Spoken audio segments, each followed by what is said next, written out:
Denn nur der große Gegenstand vermag den tieferen Grund der Menschheit aufzuregen. Im engeren Kreis verengert sich sein Sinn. Es wächst der Mensch mit seinen größeren Zwecken. Und jetzt, an des Jahrhunderts ernstem Ende, wo selbst die Wirklichkeit zur Dichtung wird, wo wir den Kampf gewaltiger Naturen und ein bedeutend Ziel vor Augen sehen und um der Menschheit große Gegenstände, um Herrschaft und um Freiheit wird gerungen. Jetzt darf die Kunst auf ihrer Schattenbühne auch höheren Flug versuchen. Ja, sie muss. Soll nicht des Lebens Bühne sie beschämen. What would Schiller say were he to see us today? The great causes of mankind seem all but overwhelming.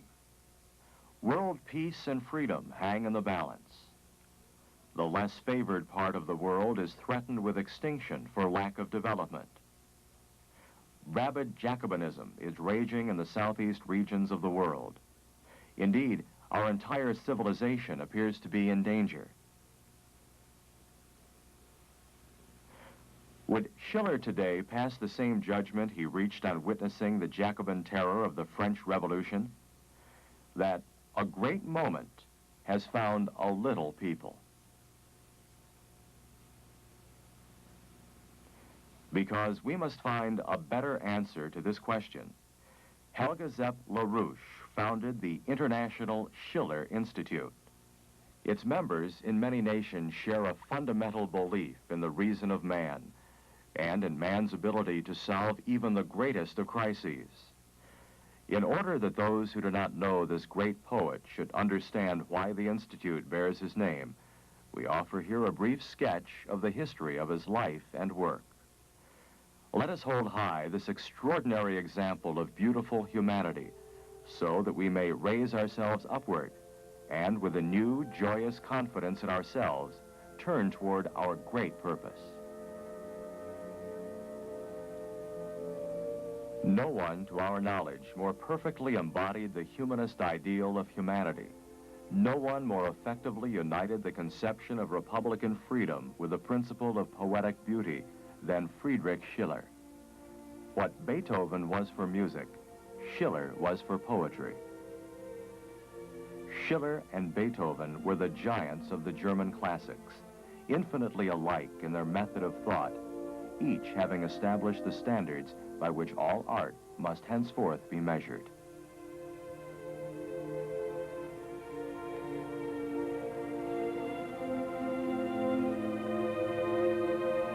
Schiller was the great Republican poet of freedom who could adorn the ideal of a nobler, more beautiful mankind in such powerful language that he truly found an infallible key to the most secret recesses of the human soul. Like no other, he could evoke the most tender emotions within his audience, enlarge its heart, and guide it to a level of reason not previously known, because he, like no other, met the challenge he himself posed to every poet. Alles, was uns geben kann, ist seine Individualität. Diese muss es also wert sein, vor Welt und nach Welt ausgestellt zu werden. Diese seine Individualität so sehr zu veredeln, zur reinsten, herrlichsten Menschheit hinaufzuläutern, ist sein erstes und wichtigstes Geschäft, ehe er es unternehmen darf, die Vortrefflichen zu rühren.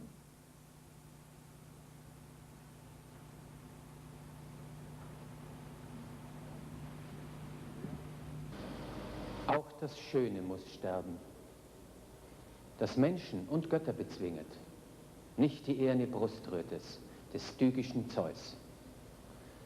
Einmal nur erweichte die Liebe den Schattenbeherrscher, und an der Schwelle noch, streng, rief er zurück sein Geschenk.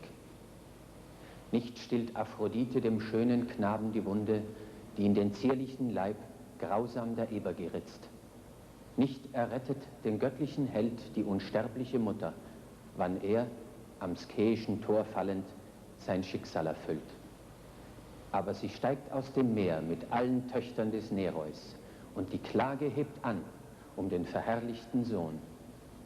Siehe, da weinen die Götter, es weinen die Göttinnen alle, dass das Schöne vergeht, dass das Vollkommene stirbt. Auch ein Klaglied zu sein im Mund der Geliebten ist herrlich, denn das Gemeine geht klanglos zum Orkus hinab.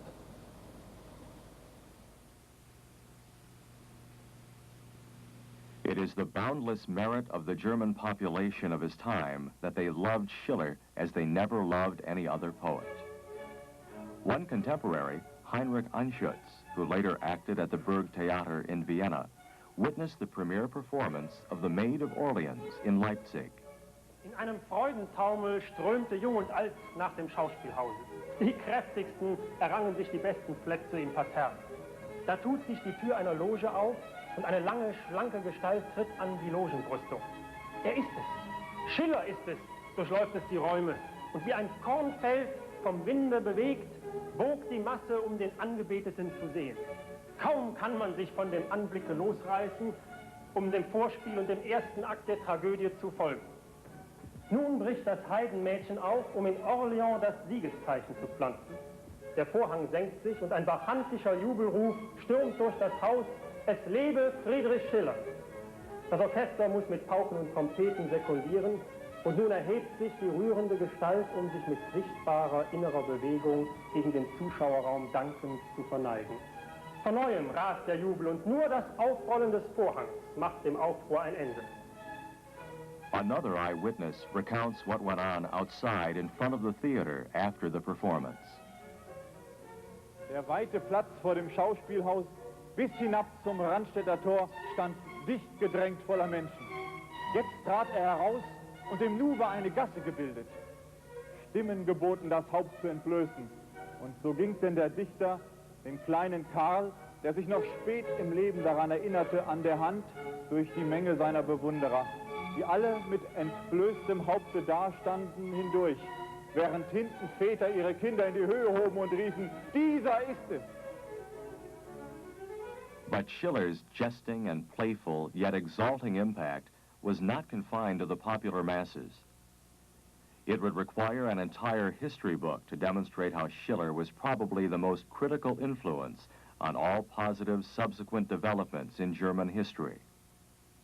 The thinking of the Prussian reformers vom Stein, von Humboldt, Scharnhorst, Gneisenau, and many others was decisively shaped by him.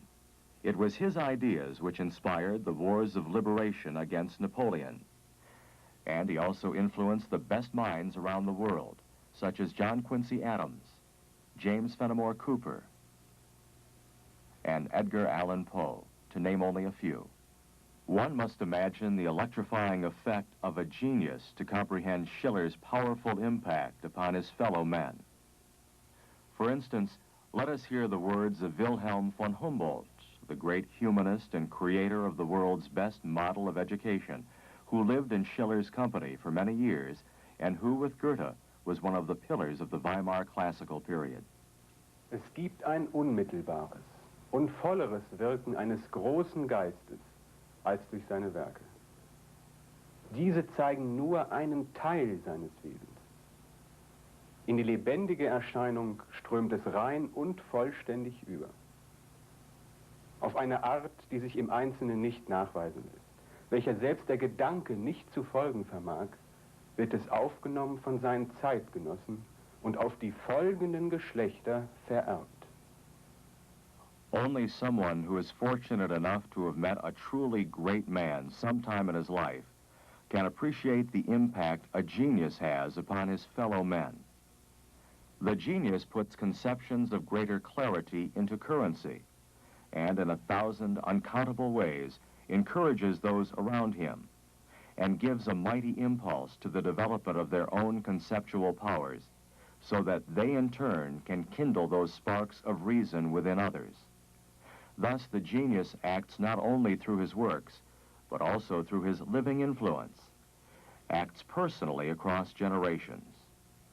When such a genius expresses within his own being a universal lawfulness, and in his own characteristic way recapitulates the course of all previous history, then, in Humboldt's view, nothing is more exciting than an investigation of such a human being's life.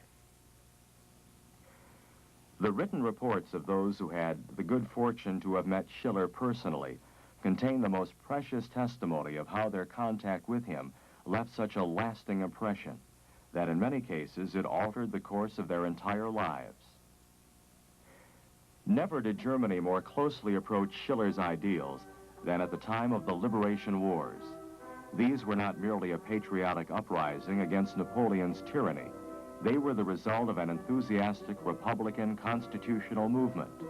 And no one inspired that movement more than the great poet of freedom, Friedrich Schiller.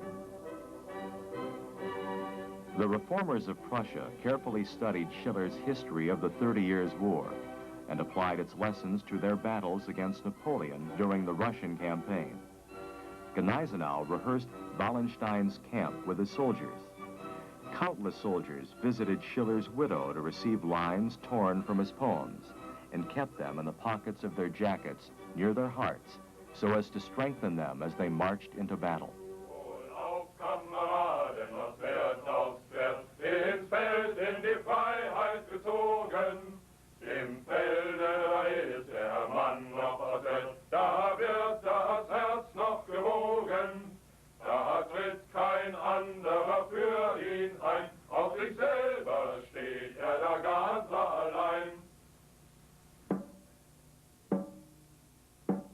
When Schiller's writings were banned under the Carlsbad decrees of the reactionary rulers of the Holy Alliance in 1819, they were secretly passed from hand to hand, and his popularity continued to grow. Schiller became the inspiration and hero of youth. His fame soon spread throughout the world, and in 1836, Germans from every part of the world financed the statue made by Thorwaldsen, the first statue ever of a German who was neither prince nor military commander. In 1841, Goethe's assistant, Riemer, wrote, Schiller ist der Abgott der Jugend, der Liebling der Frauen, das Orakel der Alten. Die Begeisterung des Kriegers in Schlachten und Erstürmungen, die Devise und der Wahlspruch der debattierenden Republikaner. The Schiller festivals in 1859 still stand as the most powerful, positive political demonstrations ever held in Germany. Schiller's memory was celebrated in countless towns in Germany, but also among all German immigrants in America and elsewhere. In schools, universities, churches, and even in workshops, a loud call rang out for national unity. And there is no doubt that Germany's fate would have taken a far more positive turn had Germany been united as a republic in the spirit of Schiller and not under Bismarck, who followed soon thereafter. German culture, and especially Schiller's popularity, exerted an important influence on America throughout the 19th century. The 100th anniversary of Schiller's death in 1905 marked yet another Schiller Renaissance, but it was also the last time when German culture was considered a genuine ingredient of America's heritage. Before, it was largely suppressed by Teddy Roosevelt and the First World War.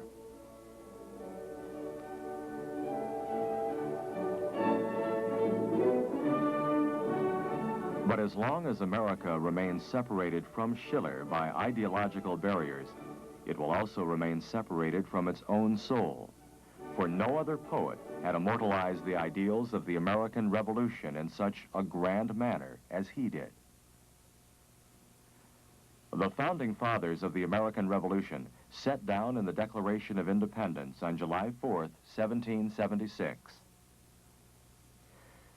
We hold these truths to be self-evident, that all men are created equal, that they are endowed by their Creator with certain unalienable rights, that among these are life, liberty, and the pursuit of happiness. That to secure these rights, governments are instituted among men, deriving their just powers from the consent of the governed.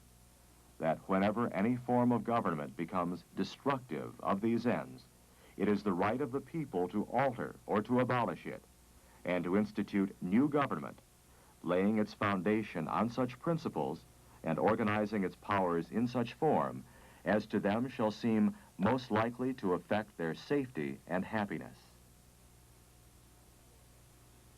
Prudence, indeed, will dictate that governments long established should not be changed for light and transient causes, and accordingly all experience hath shown that mankind are more disposed to suffer, while evils are sufferable, than to right themselves by abolishing the forms to which they are accustomed.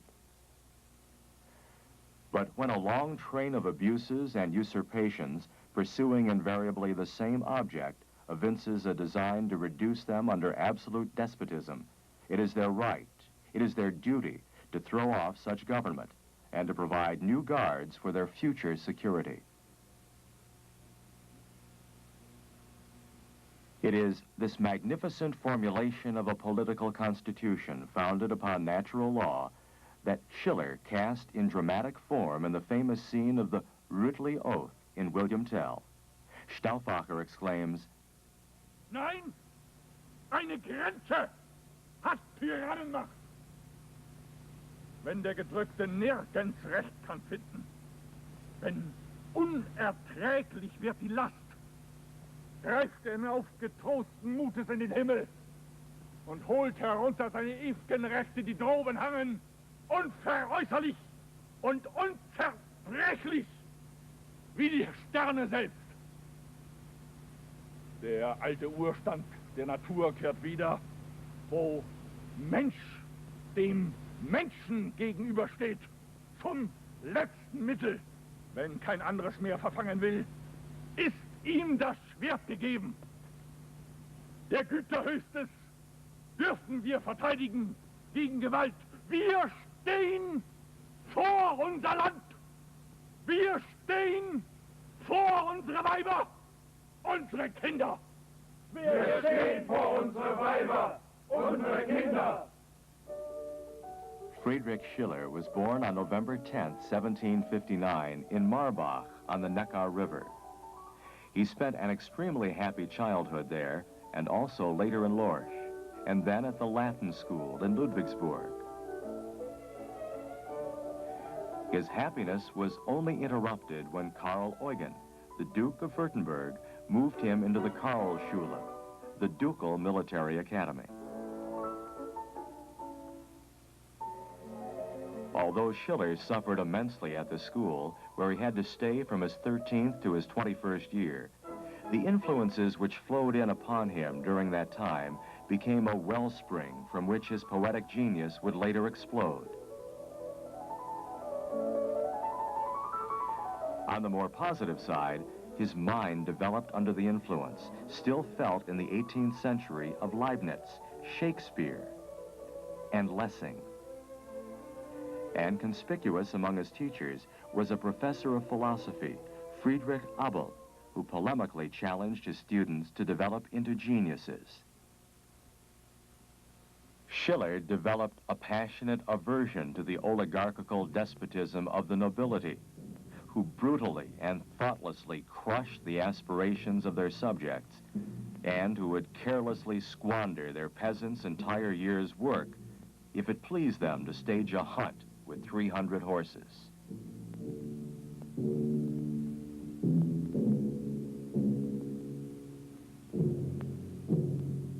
In these early years, Schiller developed an absolutely uncompromising disgust for every form of philistinism and mediocrity, an attitude without which he would have never attained greatness. But he also developed acute political insight, enabling him to expose the most intricate and covert operations run by the oligarchical faction of his time, and he shed ever new light upon them in such works as The Ghost Seer, or his The Jesuit Government of Paraguay, or in his poem, the evil monarchs, to name only a few. With that unique insight exclusive to genius, he exposed every method of psychological warfare, every activity they directed against the idea of Republican freedom. Whoever reads his works today will quickly discover to his great amazement that these forces remain essentially unchanged to this day.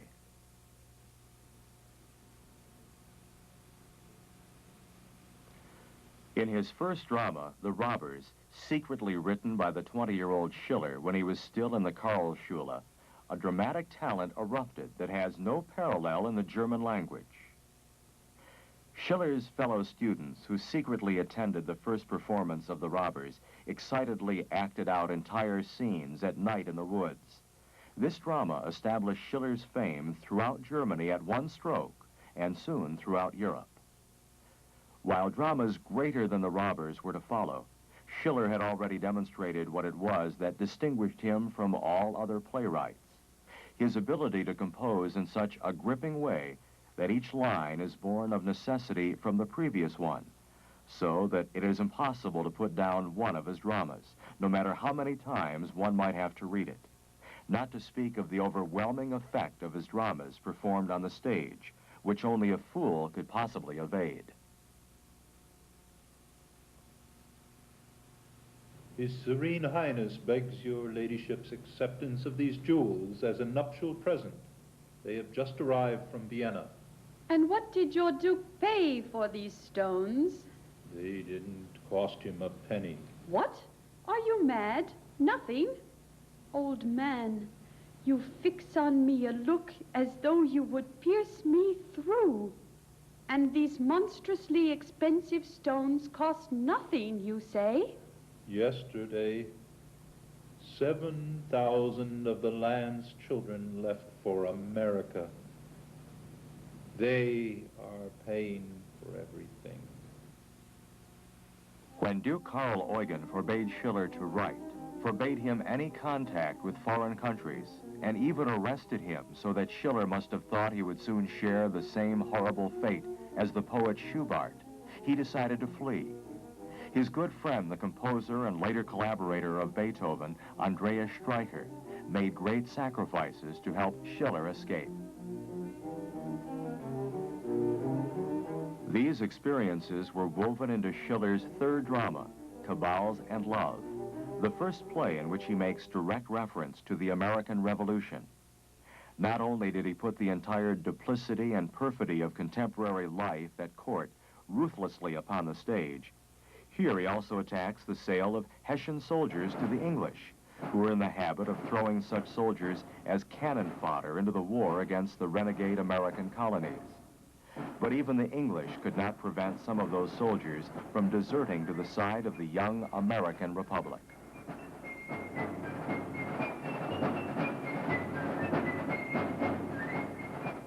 Cabals and Love was to be Schiller's last drama to make such drastic references to his own time.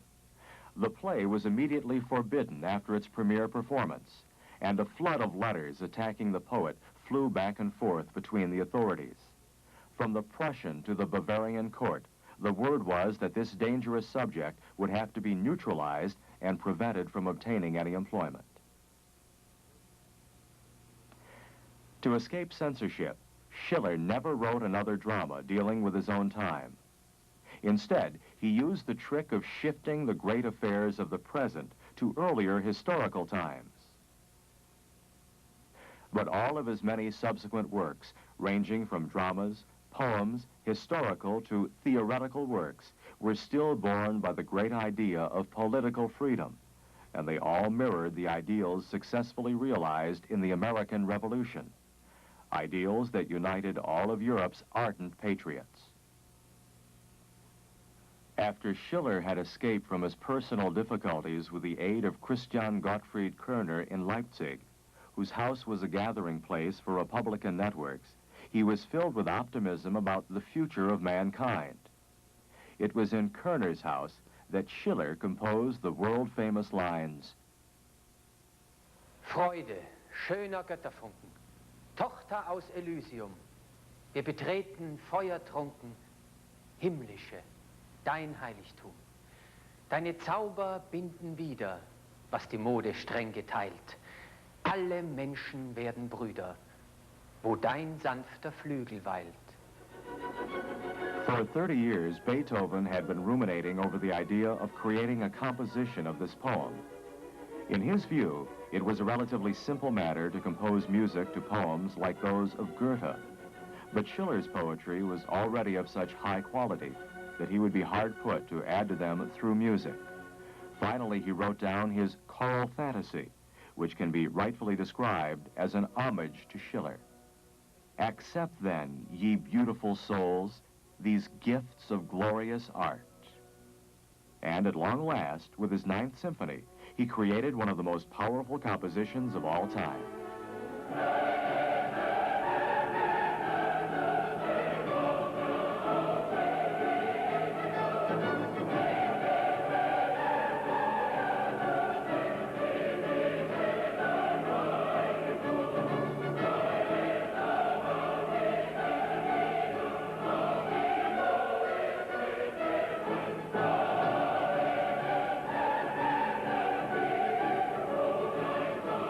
Schiller's poem appeared in 1786, in that very decade when all Europe's Republicans were gazing full of enthusiasm upon the successful American Revolution, a success in which they had a large share through the networks of Lafayette, Steuben, and the League of Armed Neutrality.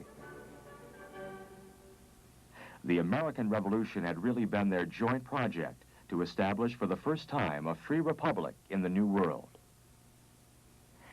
They hoped that the beginning of the French Revolution would take a similarly happy turn, that this would act as a lever for all of Europe, so that Germany, too, which was still a collection of 300 small principalities, could become a nation.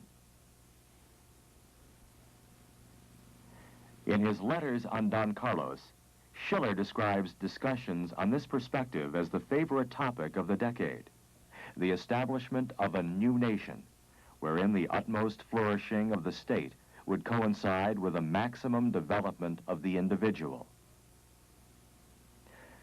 The drama Don Carlos, along with William Tell, is perhaps his most direct celebration of the American Revolution, of the Republican principle.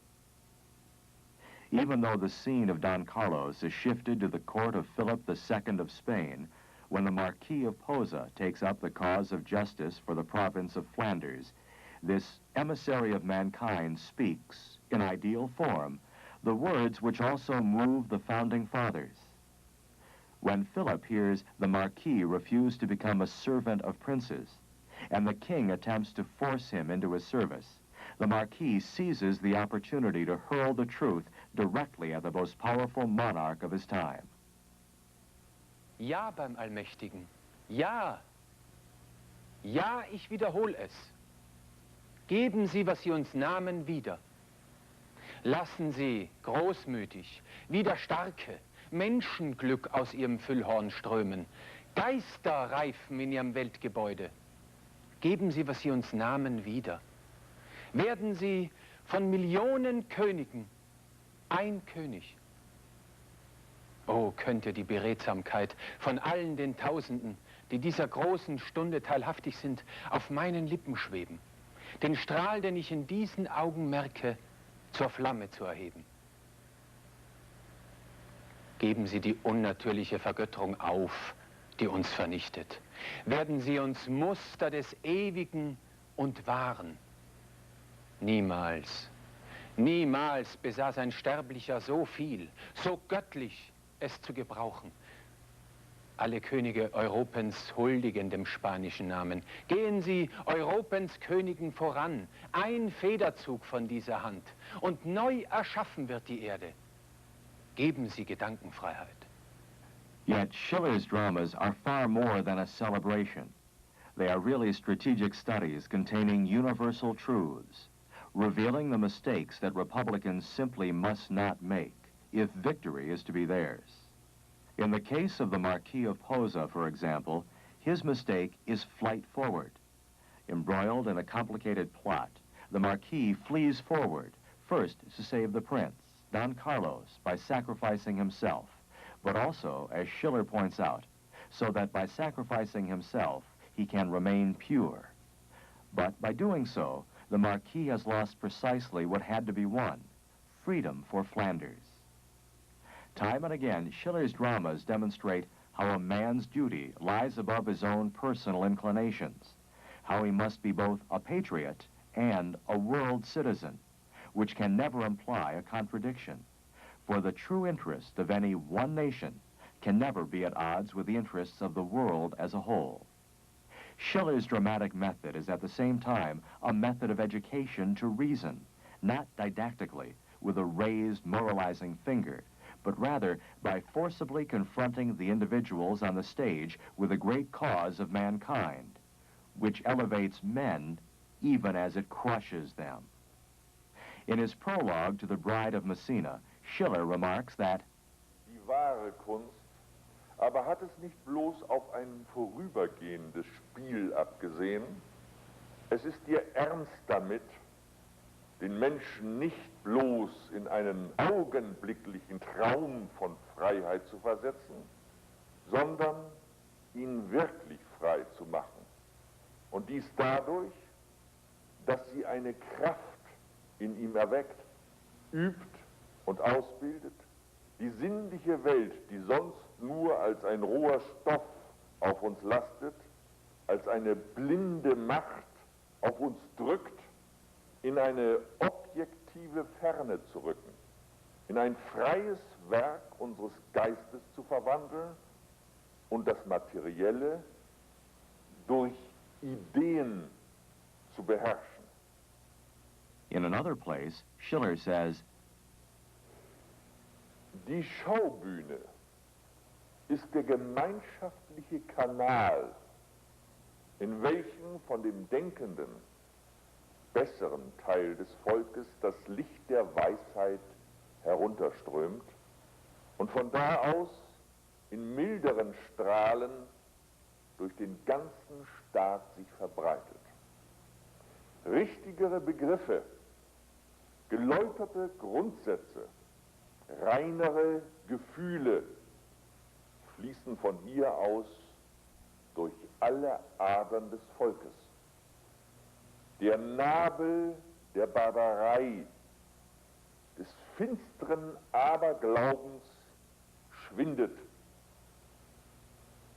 Die Nacht weicht dem siegenden Licht.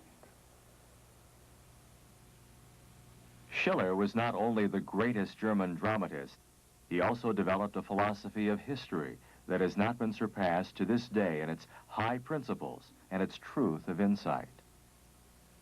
Unser menschliches Jahrhundert herbeizuführen, haben sich, ohne es zu wissen oder zu erzielen, alle vorhergehenden Zeitalter angestrengt.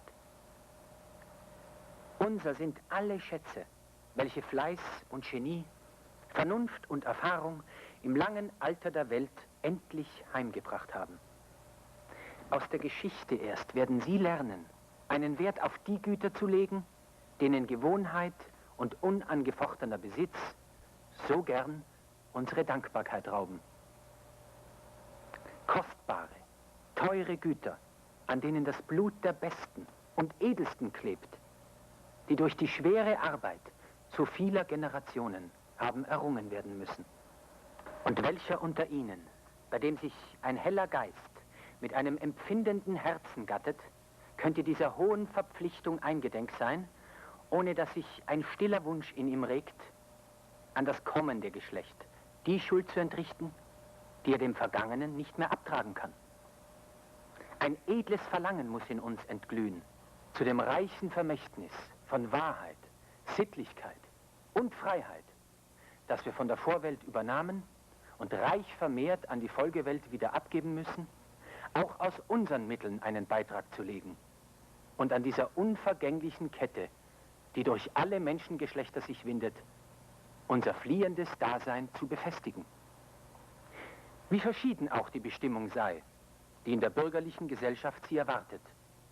Etwas dazusteuern können sie alle. Jedem Verdienst ist eine Bahn zur Unsterblichkeit aufgetan.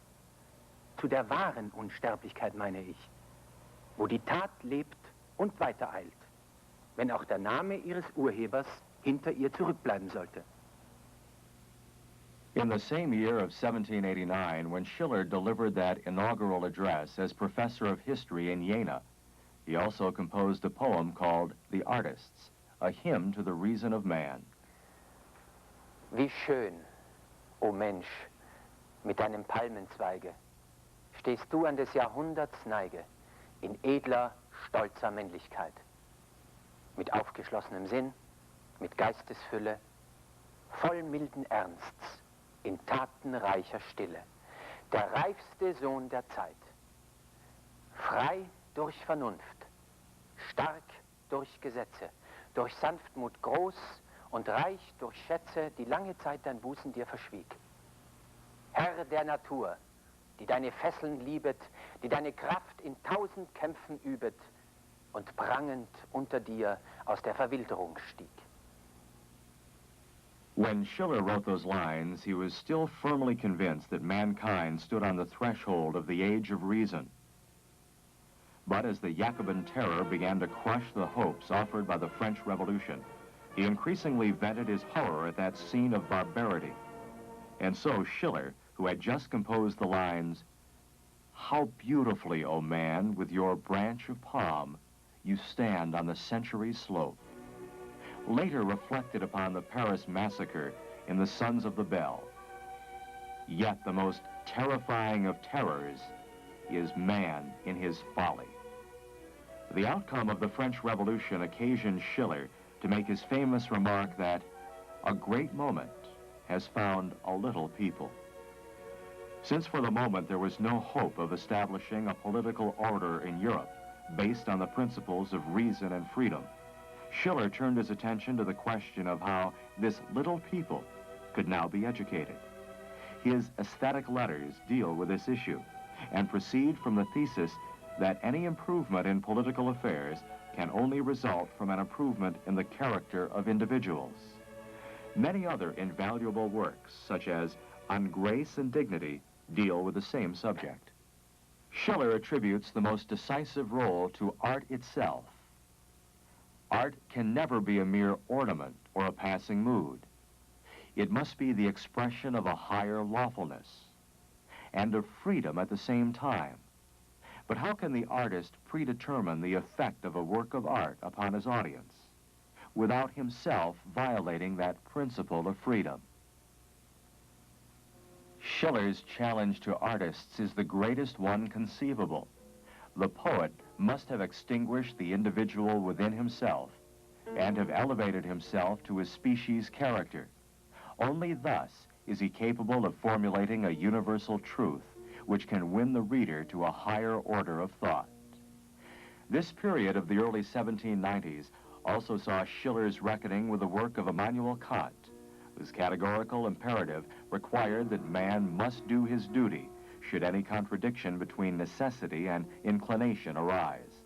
Such a Kantian approach necessarily aroused the indignation of our freedom-loving poet, and so he wrote, "What crime have the children of the house committed, that he cares only for the servants?"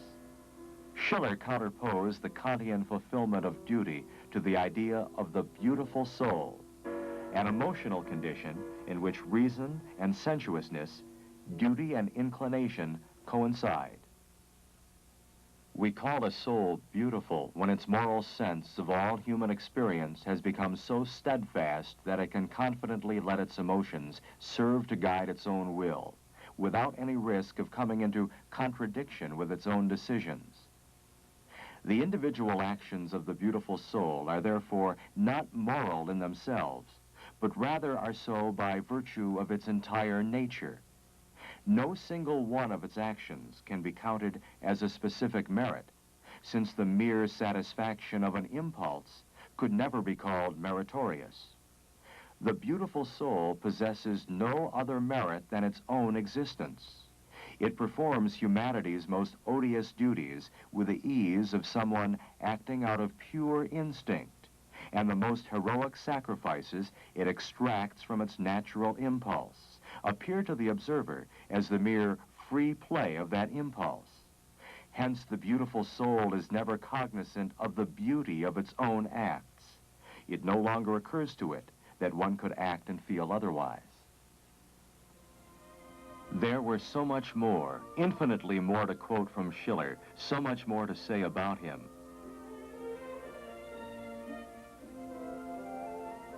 But let this brief sketch be a stimulus for those who wish to read and study Schiller for themselves.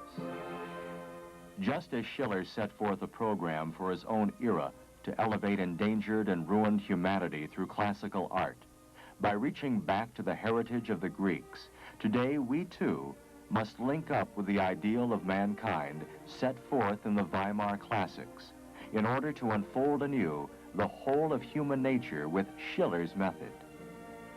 If we leave all the confusion of later history to one side and ourselves become those honest discoverers whom Schiller once hoped for, we will then have found the key to overcoming the inner fissures of modern man. But not only this, if we learn to think great thoughts as Schiller did, we will have also found the strength to master the great causes of mankind today.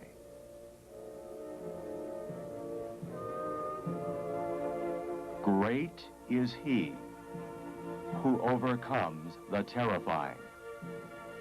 Man is greater than his fate.